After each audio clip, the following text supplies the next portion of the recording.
तो हाँ, तो ये समानतस्तु दृष्टात अतिद्रियाणाम प्रतीति अनुमानात तत्समाच सिद्धम परोक्षम आप्तवचनात् उपलक्षण चेतम शेषवत इत्यप दृष्टव्य। शेषवत अनुमान से समान तो दृष्ट के साथ साथ शेषवत अनुमान के द्वारा भी जो दृष्ट नहीं होता है वो आप्त वचन से होता है। तद किम सर्वेषु अतीन्द्रियेषु समानतो दृष्टमेव प्रवर्तते।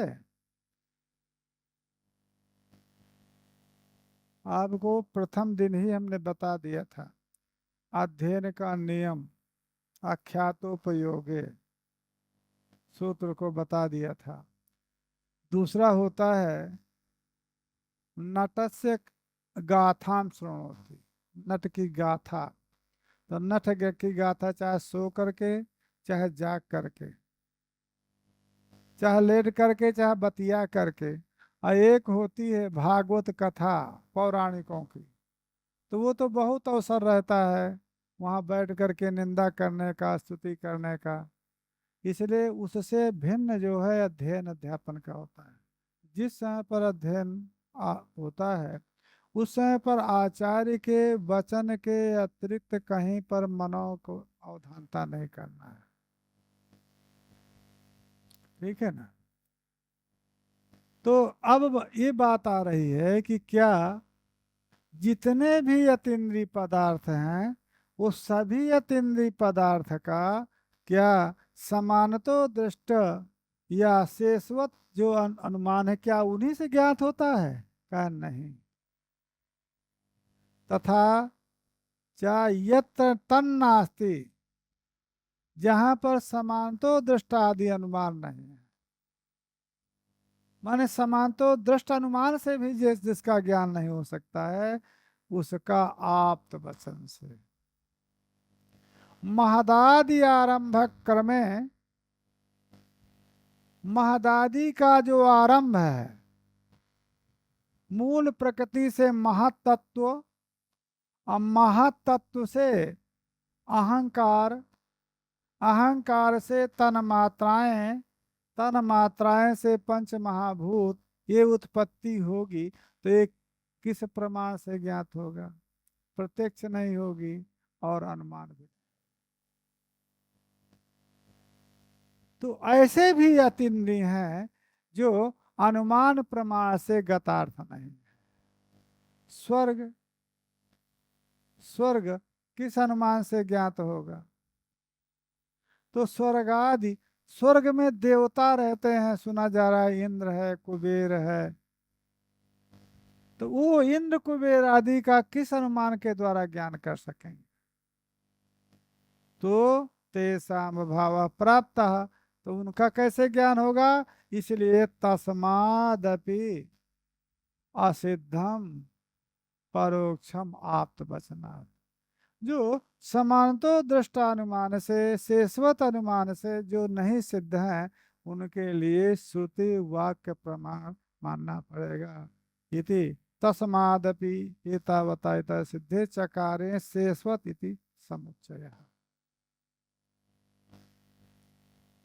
कहा ये बताइए तो क्यों जो इंद्रिय गोचर पदार्थ नहीं है उनको क्यों मानना? बातें आ गई।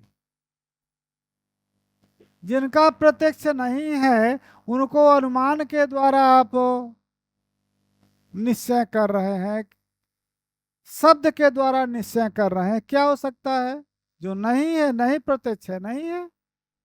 गगन कुसुम, गगन पुष्प का इंद्रिय प्रत्यक्ष नहीं है, उसको नहीं माना जाता है।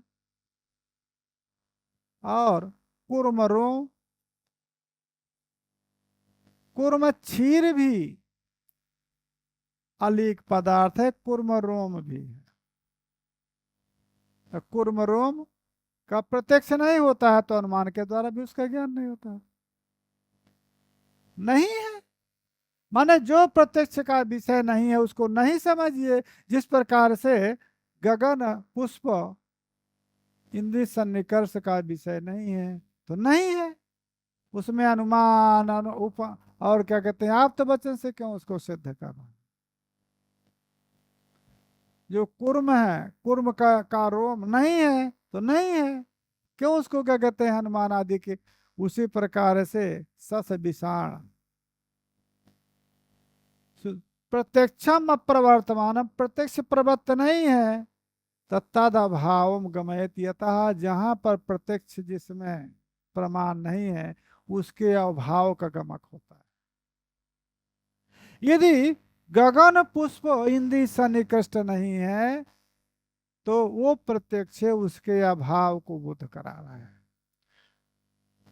जो कूर्म रोम यदि प्रत्यक्ष का विषय नहीं है तो वो अभाव का बोध कराता है। इसी प्रकार से प्रधान आदि में भी समझ लीजिए, ठीक है ना। आप प्रधान आदि को अनुमान गम्य मानते हैं, क्यों अनुमान गम्य मानते हैं, क्या हो सकता है अनुमान गम्यता की। जो नहीं प्रत्यक्ष हो रहा है उसका अभाव स्वीकार कर लीजिए, अस्वीकृत है।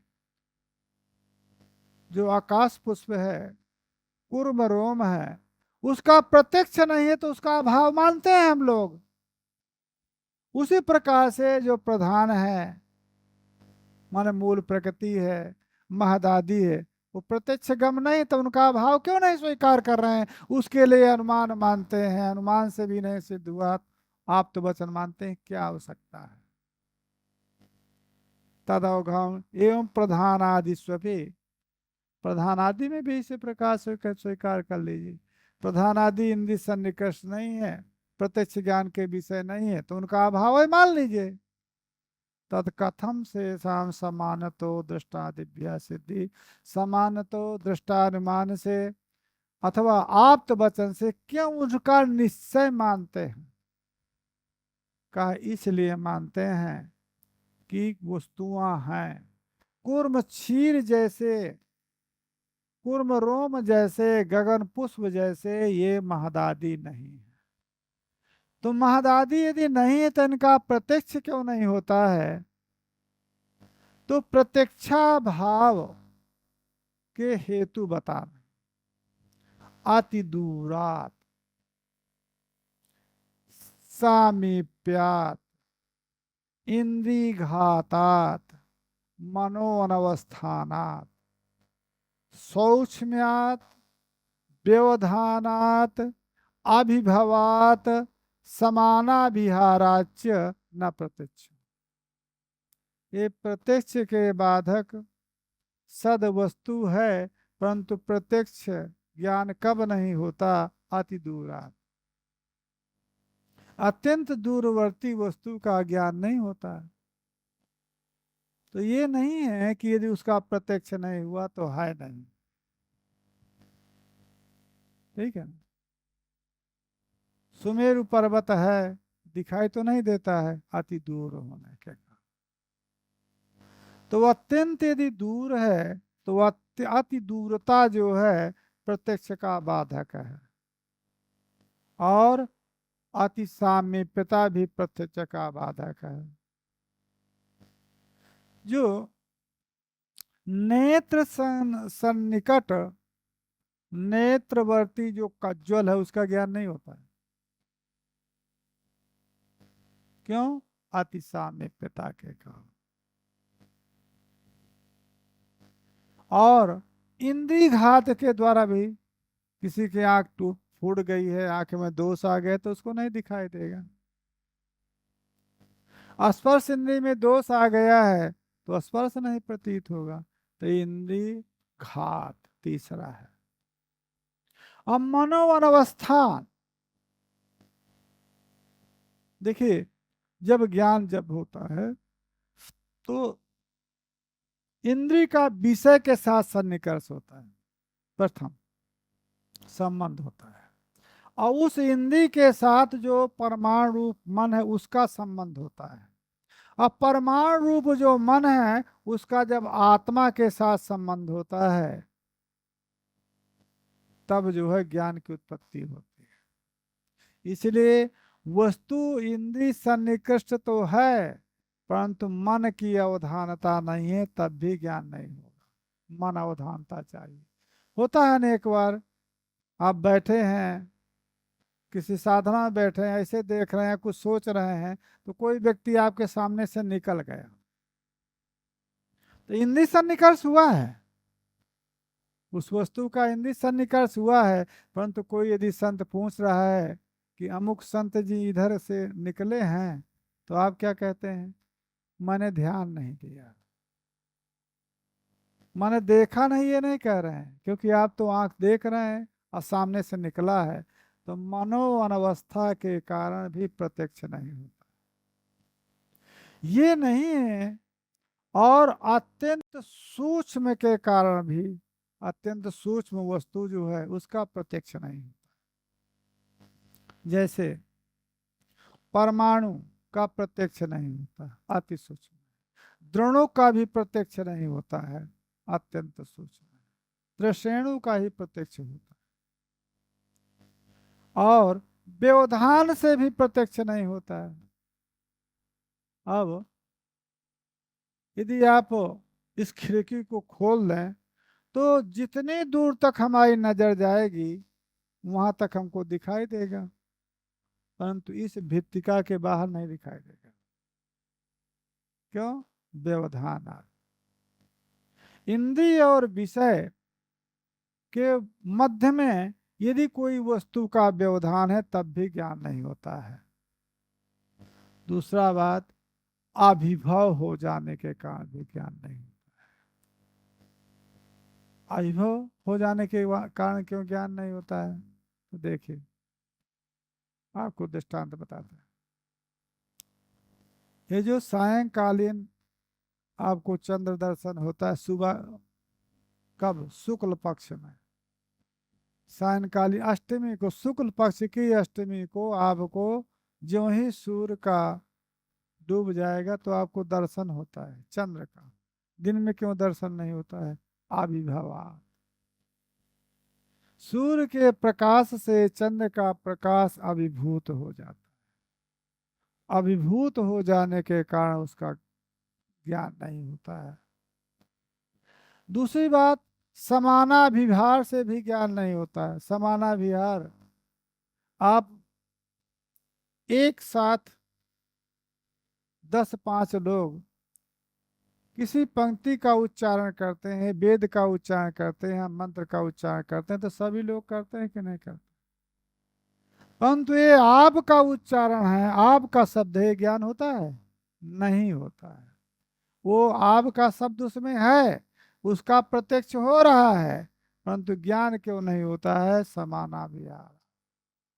इतने के कारण प्रत्यक्ष नहीं हुआ यदि वस्तु का, तो वो उसको आप गगन कुसुम के समान, उसको का अभाव आप नहीं स्वीकार करेंगे। अति दूरात अनुपलब्धि। एक, वक्ष्यमाणम सिंहावलोकन न्यायेन अनुसंज्ञानीयम यथा उत्पतन वियति पतत्री अति दूरता सन्नपि प्रत्यक्षे नोपलब्धते। अति दूरात का दृष्टांत है। जैसे कोई पक्षी जब आकाश देश में उड़ता है, अब तो बड़ा अभाव हो गया, आप लोगों ने देखा हो या न देखा हो, हमने देखा है, एक गीद होता था और गीद के झुंड रहते थे, और 10-12 साल के अंतर्गत ही वो गीद विलुप्त हो गया, 20 साल से। तो उसको देखते थे, तो बालकपन में तो वो उड़ता जाता था, चढ़ता जाता था, चढ़ता जाता था, एक समय ऐसा आता था कि वो दिखाई नहीं देने लगता। उसी का दृष्टांत दे रहे हैं। उत्पतन वियति पतत्री, आकाश में उड़ता हुआ जो पक्षी है, अति दूरतया, अत्यंत दूर होने के रहता हुआ प्रत्यक्ष से उपलब्ध नहीं होता। सामीप्यात, इसका अति अनुवर्तनीय, उसको इसकी अनुवृत्ति करेंगे। लोचनस्थ मंजनम अति सामित्यान उपलब्ध है।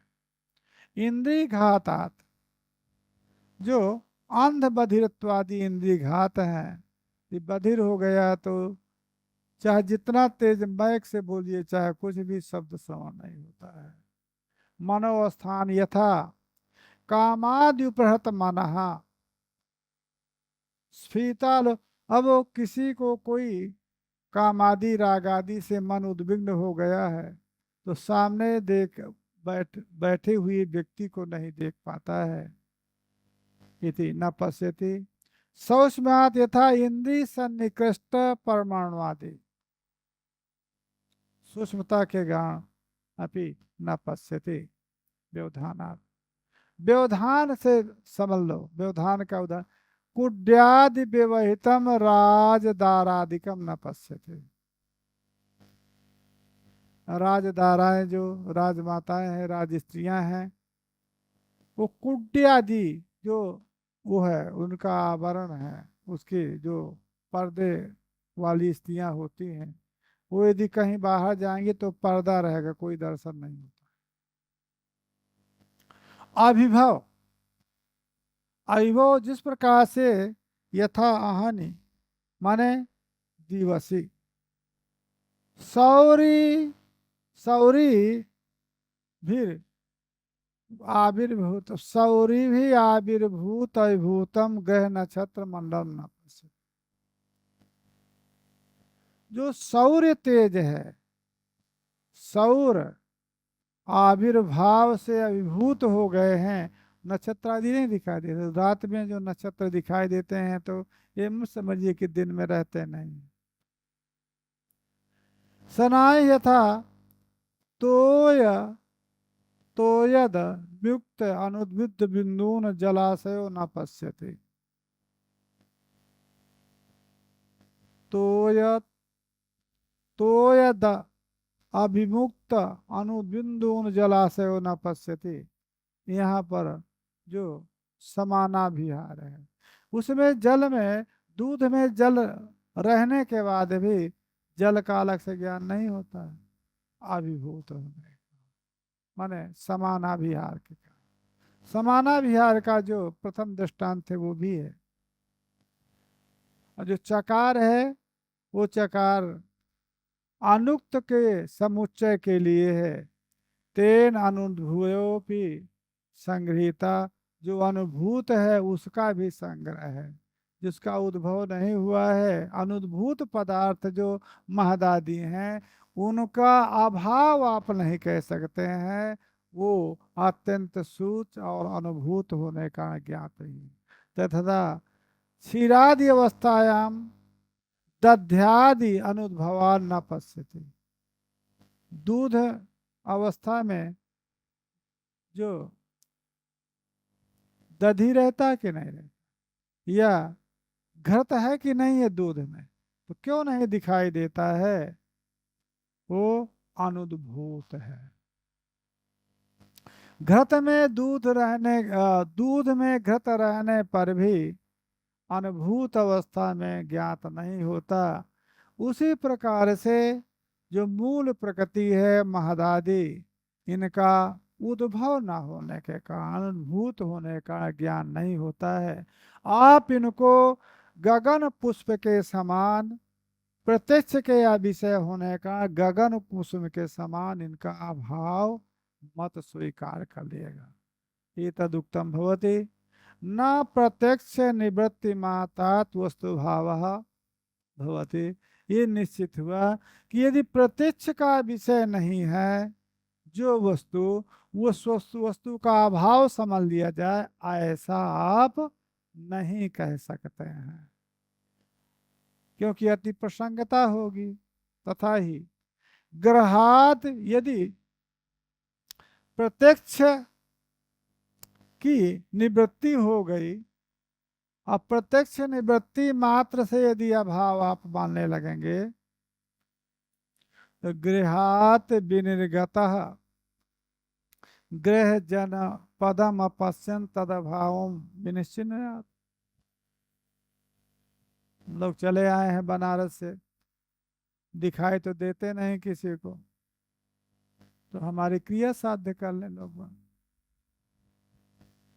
क्योंकि यदि आप प्रत्यक्ष का जो विषय नहीं है उसका यदि अभाव है, आप समझ रहे हैं, तो उसी वही दृष्टांत है। गृहात विनिर्गतः गृह जनपदम अपस, गृह से निकल गया और गृह जनपद में दिखाई नहीं देता है, तो चलो उसको समझ लीजिए कि राम नाम सत्य हो गया है। यदि केवल प्रत्यक्ष का विषय न होने के कारण भाव मान लेते हैं, न तो ये बात, अपितु योग प्रत्यक्ष निवृत्ते है अयम अभाव विनिश्चय। योग प्रत्यक्ष, तो अभाव का नियामक कौन है? योग प्रत्यक्ष। प्रत्यक्ष योग्य वस्तु यदि प्रत्यक्ष का विषय नहीं है, प्रत्यक्ष योग्यता, यदि अत्र घटा स्यात् तदा ज्ञायेत, यदि घट यहाँ पर रहता तो प्रत्यक्ष विषय होता, अतः प्रत्यक्ष विषयाभावात घट का भाव स्वीकार किया जाता, तो उसमें प्रत्यक्ष योग्य अनुपलब्धि, योग्य उपलब्धि।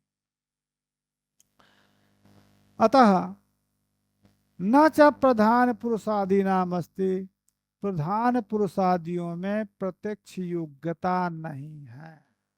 जो प्रत्यक्ष योग्य वस्तु है, वो प्रत्यक्ष योग्य वस्तु का यदि अभाव हो तो उसको कथनचित प्रत्यक्ष योग्यता भाव के कारण अभाव मान सकता है।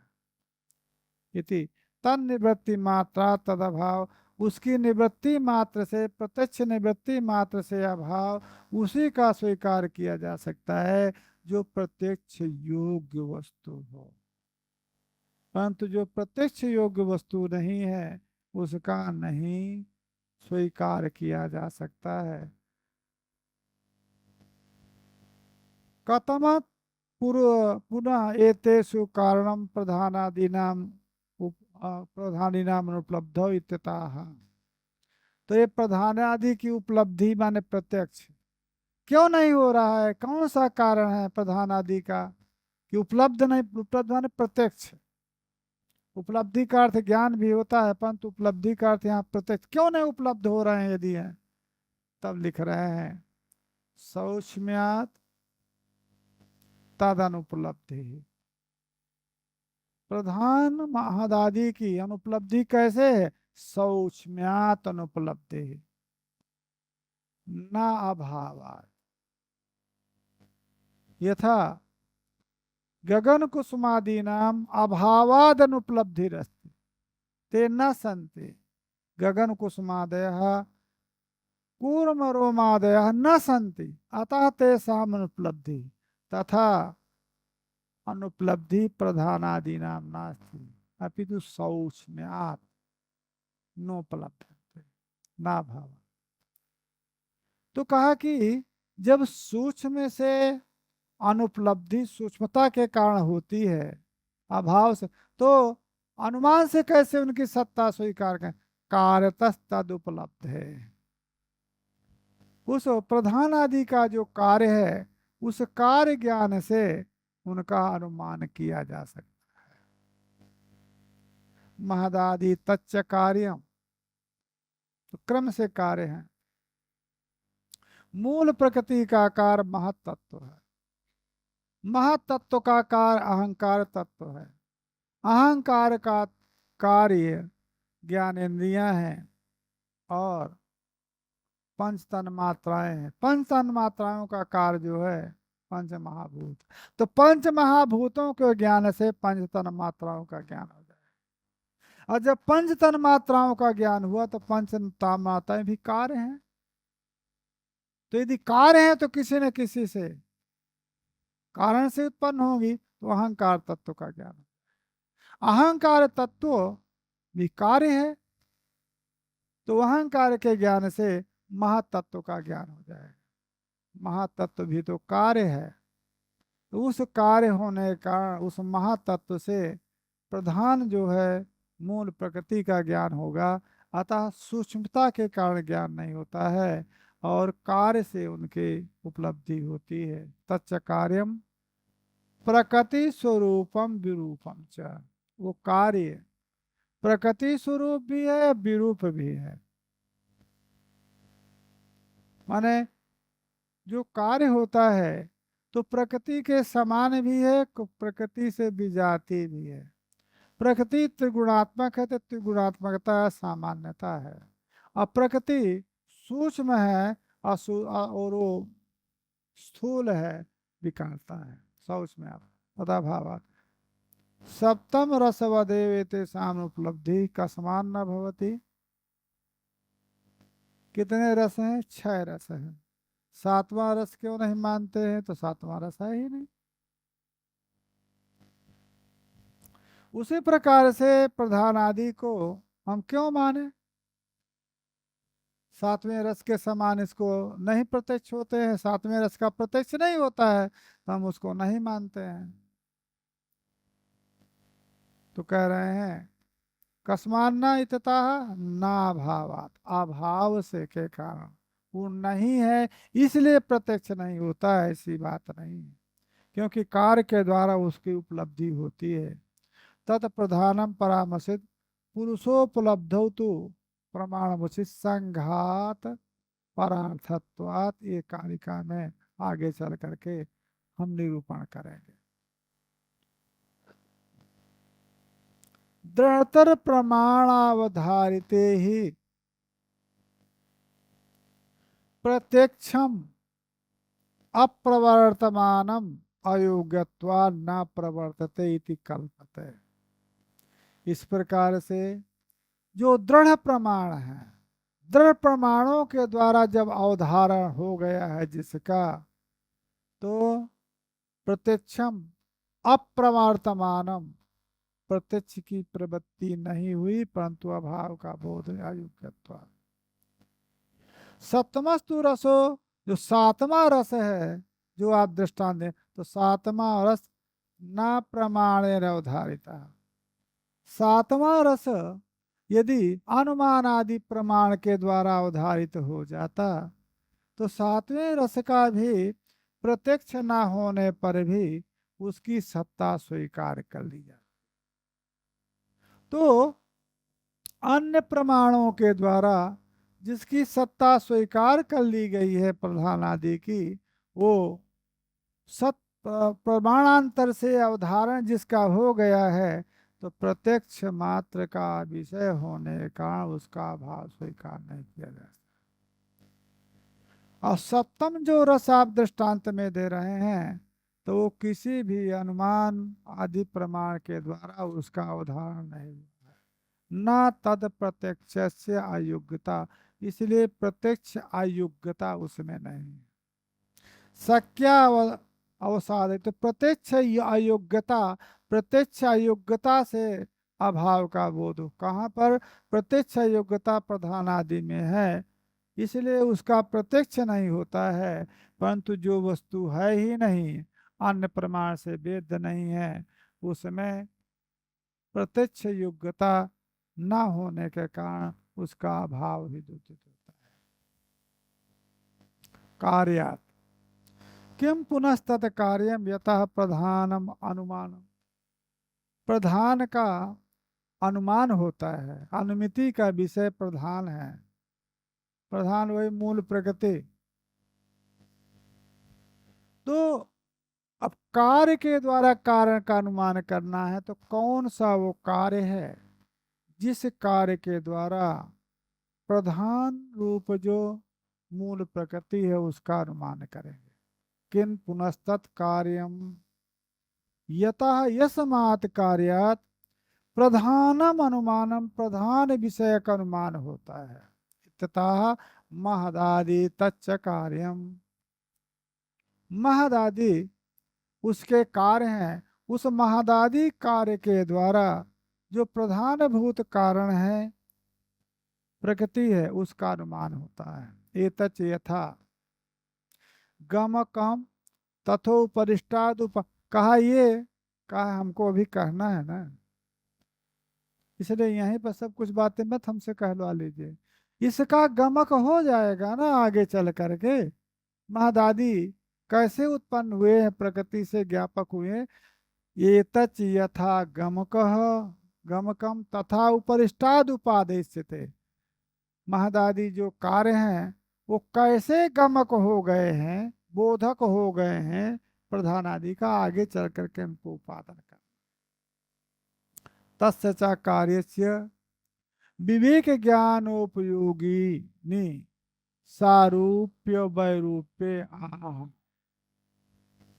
अब वो जो कार्य है, वो कार्य कारण के स्वरूप और विरूप। तो ये स्वरूप विरूप जानने की क्या आवश्यकता है? कहा ये भी विज्ञान विवेक ज्ञान के उपयोगी है। क्यों उपयोगी है? कहा जो कारण है, वो कारण से कुछ ना कुछ यदि विपरीतता कार्य की जब ज्ञात हो जाती है, तो उस कार्य को कारण से भिन्न स्वीकार कर लेता है। अब वो कारण को यदि कारण से भिन्न स्वीकार कर लिया, कारण से भिन्न स्वीकार कर लिया, तो क्या सत्ता है उसकी? कुछ नहीं। इस प्रकार से मिथ्या। तो ये भी विज्ञान ज्ञान उपयोगी, ये सारूप और वैरूप।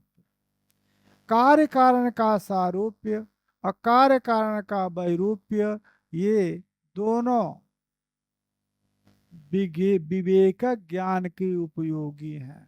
इसके इसलिए का प्रतिपादन करें। तो प्रकृति स्वरूपम विरूपम च, वो जो कार्य है प्रकृति के स्वरूप भी है और प्रकृति के विरूप है। अब प्रकृति के स्वरूप और प्रकृति के विरूप किस स्वरूप में आप देखना चाहेंगे? तो जो मूल प्रकृति है, प्रकृति के स्वरूपता विरूपता का ज्ञान कैसे करेंगे संत जी? तो त्रिगुणात्मक प्रकृति है, त्रिगुणात्मक जगत भी है, विकृति भी है, इसलिए सारूप्यता हो गई। और जो विरूपता किस में हुई कि प्रकृति अविकृति है और ये विकृति है। नाम रूपात्मकता अलग बात है, विकृति।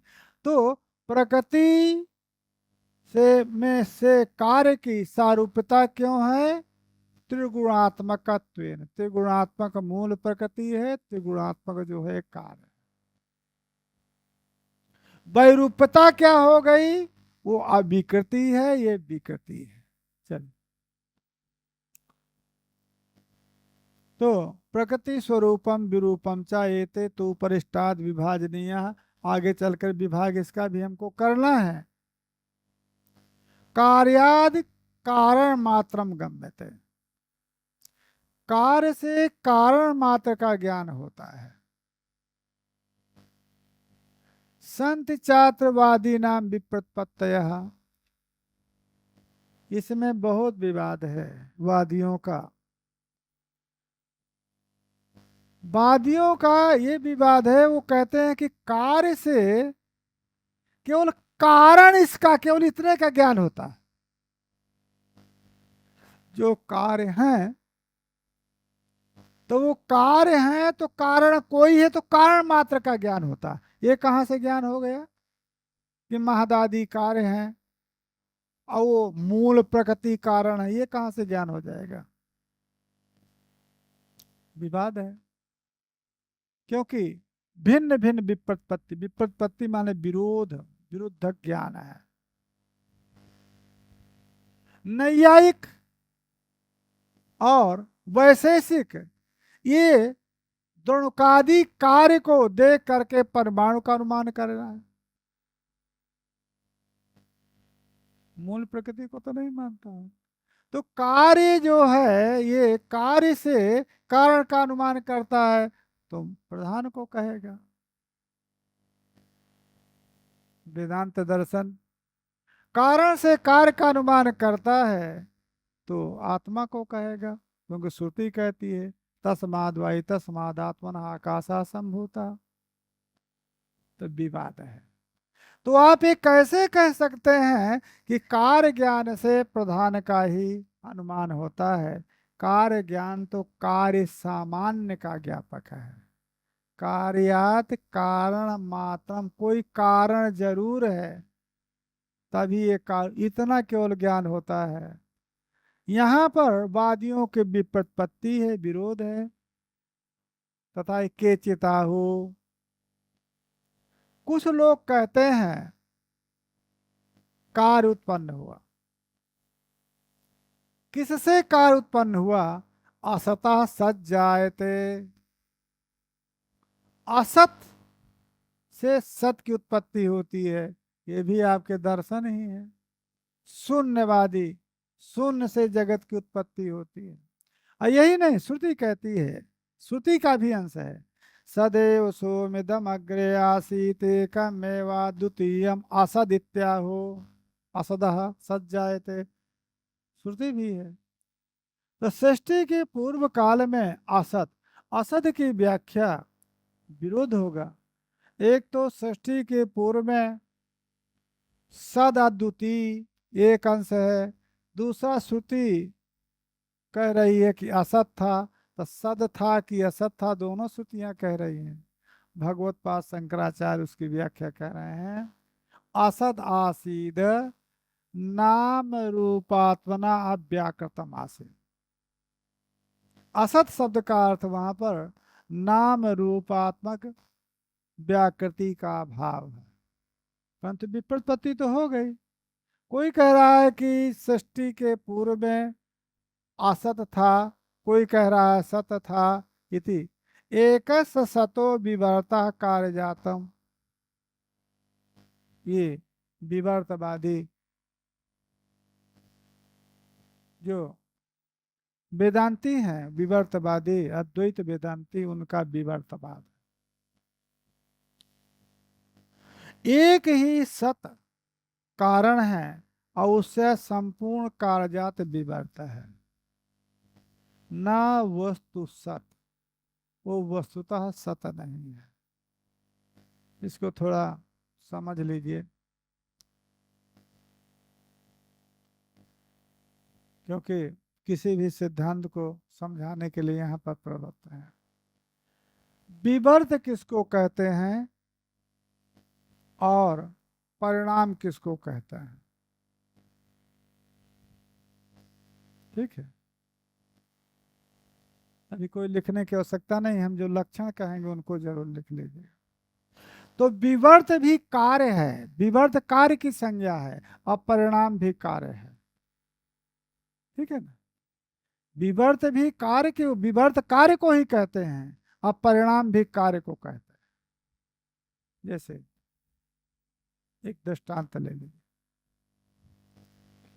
ये जगत कार्य है, जगत कार्य है, तो ये कार्य है, तो ये परिणाम भी है, विवर्त भी है। कैसे? तो उपादान, उपादान समसत्ता की विषम सत्ता करते हैं। तो देखिए, ये जो जगत कार्य है, वो जगत कार्य जो विवर्तवादी हैं, उनके यहाँ दो उपादान हैं। ठीक है, क्योंकि माया को, प्रकृति को उपादान कहा ही गया है, तो प्रकृति भी उपादान है। और तस्माद व तस्माद आत्मना आकाशा संभूता, आकाश को भी उपादान है। ये तो अयमानि भूतानि जायन्ते, आत्म तत्व को भी उपादान, दो उपादान, दोनों उपादानों का एक कार्य है जगत। तो विवर्त किसका कहलाएगा और परिणाम किसका कहलाएगा? उपादान समसत्ताक कार्यापत्ति परिणाम, इसको लिखे। उपादान समसत्ताक कार्यापत्ति परिणाम।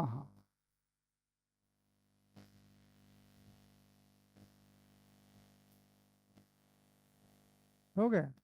अब दूसरा लिखिए, उपादान विषम सत्ताक कार्यापत्ति विवर्तः।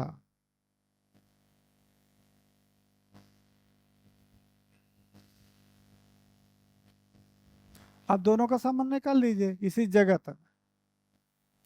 तो ये जगत की जो सत्ता है, ये व्यवहारिक सत्ता है। परमार्थिक सत्ता, त्रिकालाबाद सत्ता नहीं। और उपादान आपके दो हैं, एक अविद्या है उपादान, और एक ब्रह्म है। तो अविद्या की भी व्यवहारिक सत्ता है। तो जब अविद्या उपादानत्वेन कार्य को कार्य कहेंगे, तो अविद्या की जो सत्ता है वो व्यवहारिक सत्ता है, और जगत की भी व्यवहारिक सत्ता है। तो उपादान समसत्ता कार्यापत्ति, तो माया जो उपादान है तद समसत्ता कार्यापत्ति होने का ये माया का परिणाम कहलाता है। परिणाम और विकार। वाचारम्भणो विकारो नामधेय मृतिका इत्येव सत्यम। वहां विकार शब्द का, परिणाम शब्द का अनेक बार समझ गए ना सब? ठीक है, तो परिणाम हो गया। अब चलिए, उपादान आत्म तत्व है। आत्म तत्व की सत्ता त्रिकालाबाध है, परमार्थिक सत्ता है, और जगत की व्यवहारिक सत्ता, तो विषम सत्ता हो गया ना।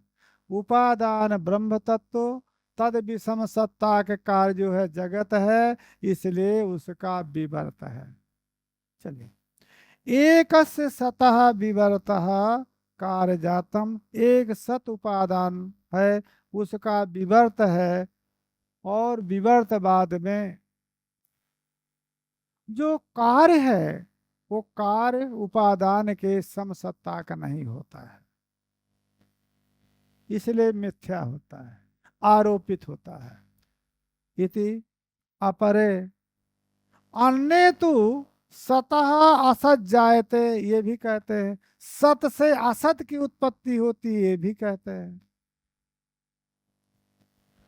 सतः सत जायते, ये भी लोग बात कहते हैं। सतः असत जायते, ये बात कहाँ से है? कहा जो उपादान कारण है वो सत है, परंतु जो कार्य जात है वो सत नहीं है, ऐसे भी सिद्धांतवादी। और कारण तो सत है, कार्य भी सत है, ये अनेक वाद हैं। आपका क्या सिद्धांत है? इति तत्पूर्वस्मिन पक्षत्रे प्रधानम न सिद्ध्यति, जो तीन पक्ष हैं वो तीन पक्षों में प्रधान की सिद्धि नहीं हो सकती है, अतः अपर पक्ष ही स्वीकार करना पड़ेगा। इस प्रकार से यहीं पर अभी विश्राम करते हैं, क्योंकि अभी कुछ पूछना वूछना होगा आपको, क्योंकि ये प्रकरण जो है अभी चलेगा, है ना? या कर दें पूरा इसको? हाँ,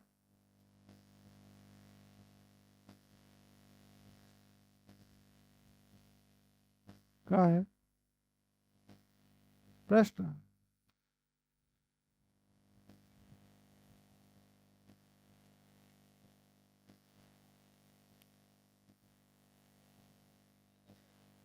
है?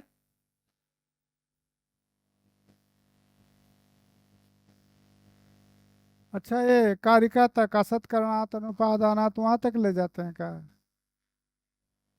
है? अरे कहाँ से, समय तो हो गया ना आप लोगों को भी तो। यहीं पर रख देते हैं काल समान का। ओके। अरे हम लिखें।